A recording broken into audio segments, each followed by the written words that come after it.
Sustainability is important, but it can't be the goal. To sustain something means to keep it in the current state. And today's current state, no. We don't want to live in today's current state with the kinds of fires and droughts and winds and hunger. No. But we don't want it to get worse. So the first step is, let's not go any worse, which means stop releasing all the carbon products into the atmosphere or into the land or into the ocean. When I say the current state is not sustainable, what do I mean by that? And how did we reach the current state? More waste is generated in the manufacturing and in the mining and in discarding and in lots of other activities. And it's fine if we had waste of the sort that nature has, where the waste itself is valuable substances that can be reused by nature. What we need to do is stop making and using objects that create great harm to the planet.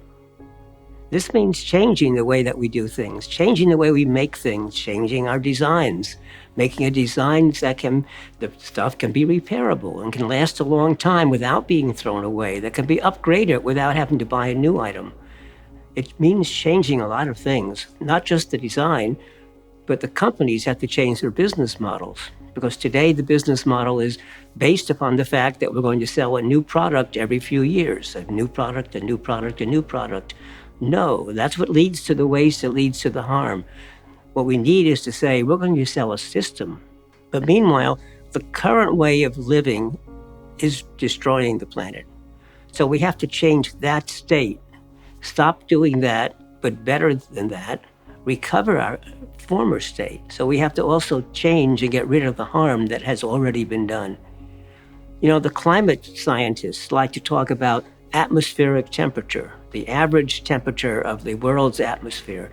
The problem with that is that doesn't mean anything. They say, if we went up 2 degrees Celsius from the temperature at the beginning of the Industrial Revolution, then great harm will happen.